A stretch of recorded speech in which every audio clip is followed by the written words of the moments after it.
News watch میں ناظرین ایک بار پھر آپ کو خوش آمدید کہتے ہیں اور پروگرام کے اس مرحلے میں ہم بات کریں گے سانحہ شیر شاہ کی کہ وہاں پر واقع کباڑی مارکیٹ میں فائرنگ کا واقعہ ہوا تھا. اس میں متعدد افراد جاں بحق ہو گئے تھے اور اس کے بعد پراسرار طور پہ اس کے جو ملزمان تھے، اس میں ملوث جو ملزمان تھے، انہوں نے اپنی گرفتاری خود ہی دے دی اور آج ان ملزمان کو رہا کر دیا گیا ہے. اس بارے میں مزید ہم جانیں گے دنیا نیوز کے نمائندے لیاقت رانا سے.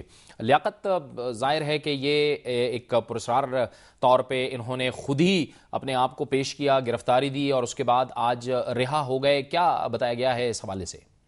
جی جاوید، 13 ملزمان نے سانحہ شیر شاہ میں جن کے نام ایف آئی آر میں نام تھے انہوں نے گرفتاری دی تھی، آج خود گرفتاری دی تھی. اور ان کی گرفتاری کے حوالے سے صوبائی وزیر داخلہ ذوالفقار مرزا نے بھی ایک بیان دیا تھا کہ یہ ملزمان گرفتار ہو رہے ہیں. اس کے بعد آج ان کو 9 ملزمان جن میں جوہر، اعجاز، تحسین، محمد طفیل، اصغر، اقبال، محمد اکبر، عابد اور سرفراز احمد کو انویسٹیگیشن جو ٹیم تھی، جوائنٹ انویسٹیگیشن ٹیم، انہوں نے جسٹس سجاد علی شاہ جو کہ ایڈمنسٹریٹو جج ہیں انسداد دہشت گردی کی عدالتوں کے، ان کے روبرو پیش کیا. ان کو تیسری دفعہ آج عدالت میں پیش کیا گیا تھا. آج پولیس نے اس مقدمے کے جو مدعی تھے نفیس احمد، یہ کباڑی مارکیٹ میں وقوع کے وقت موجود تھے، انہوں نے 13 ملزمان کو نامینیٹ کیا تھا.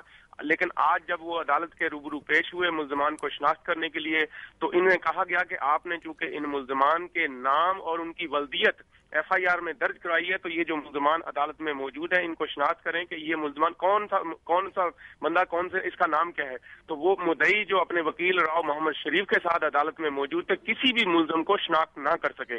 تو اس موقع پر جو مدعی مقدمہ کے وکیل تھے راؤ محمد شریف، انہوں نے کہا کہ ملزمان کو مدعی مقدمہ جانتا ہے لیکن وہ عدالت میں خوف کے باعث ان ملزمان کو شناخت نہیں کر پا رہا.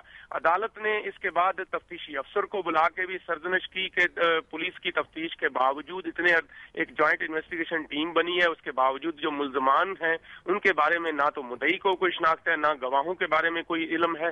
تو اس کے ساتھ بعد میں پولیس کی جو رپورٹ دی، عدالت نے 497 کے تحت ان 9 ملزمان کو رہا کرنے کا آرڈر کر دیا. عدالتی آرڈر کے بعد پولیس نے تمام ملزمان کی ہتھکڑیاں کھول دی. تاہم پولیس نے ان کو چھوڑنے کی بجائے ان کو اپنے ساتھ لے گئے. جب میڈیا نے ان سے پوچھا تو پولیس کا کہنا تھا کہ اس طرح ہم ان کو نہیں چھوڑتے، ان کو بحفاظت کسی کی تحویل میں دیا جائے گا تاکہ کوئی دوسرا واقعہ رونما نہ پیش ہو. ٹھیک ہے، بہت شکریہ. لیاقت رانا ہمیں بتا رہے تھے کہ شیر شاہ واقعے میں ملوث جو 9 ملزمان تھے ان کو رہا کر دیا گیا ہے آج.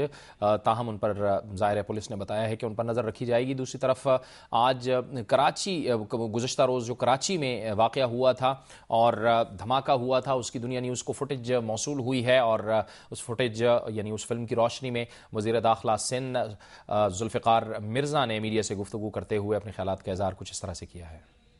سی سی ٹی وی ایک کلپ ہے جس کو ہم بہت کلوزلی ایگزامن کر رہے ہیں اور غالباً وہ دنیا ٹی وی نے چلائی ہے اور اس سے ایک بندہ اس میں نظر آیا ہے. اب اس کی ہمیں تلاش ہے، اس کے بعد یہ لیڈ آگے کہیں جائے گی کیونکہ جو وہاں ویسیڈنٹی میں موجود تھے لوگ وہ تو اس وقت سب شہید ہو گئے. دنیا نیوز کے نمائندے اسلم خان کراچی سے ہمارے ساتھ ٹیلی فون لائن پر موجود ہیں. اسلم، بتائیے کیا کچھ پیش رفت ہوئی ہے کراچی میں جو دھماکہ ہوا تھا اس کی تحقیقات کے حوالے سے؟ جاوید، پیش رفت تو کوئی نمایاں پیش رفت دیکھنے میں نہیں آئی ہے. جب ہماری ایف آئی حکام سے صبح بات ہوئی تھی جنہوں نے آج جائے وقوع کا دورہ کیا ہے تو ان کا یہ کہنا تھا کہ جو یہ حادثہ ہوا، جب ہم دھماکہ ہوا اس کے بعد چونکہ کارڈن آف نہیں کیا گیا، علاقے کو سیل نہیں کیا گیا، اس جگہ کو، اس مقام کو، تو بہت سے شواہد جو ہیں وہ ضائع ہوئے ہیں. لیکن اس کے علاوہ، اس کے باوجود ان کا یہ کہنا تھا کہ ہم کوشش کر رہے ہیں کہ زیادہ سے زیادہ شواہد اکٹھے کر سکیں. جب میری بات ہوئی تھی تو ایف آئی اے حکام کا یہ کہنا تھا کہ تقریباً 3 سے 5 کلو گرام وزنی دھماکہ خیز مواد تھا جو موٹر سائیکل میں جو ہے وہ رکھا گیا تھا. ان کا یہ خیال یہ بھی ہے کہ ایک جس طرح دیکھا ہوگا آپ نے اور ہمارے ناظرین نے بھی دیکھا ہوگا کہ گاڑیاں موٹر سائیکلوں پہ پیچھے ایک بکسا ہوتا ہے جس میں کوریئر عموماً استعمال کرتے ہیں. ان کا یہ خیال ہے کہ اس طرح کا کوئی بکسا تھا جو موٹر سائیکل کی پچھلی نشست پر رکھا گیا تھا اور اسی میں دھماکہ خیز مواد رکھا گیا تھا. اور ان کا یہ کہنا ہے کہ اس دھماکے خیز مواد کے ساتھ ساتھ اس میں کیمیکل بھی استعمال کیا گیا ہے جو دیسی ساختہ کیمیکل ہے. اگر یہ دیسی ساختہ، اگر یہ کوئی غیر ملکی کیمیکل ہوتا اور اس میں اعلیٰ کوالٹی کا ہوتا تو جو زخمی ہوئے تھے وہ اس میں جھلس کر جاں بحق ہو سکتے تھے. اس سے شبہ یہ ہے کہ یہ دیسی ساختہ کیمیکل استعمال کیا گیا ہے. اس کے علاوہ اس میں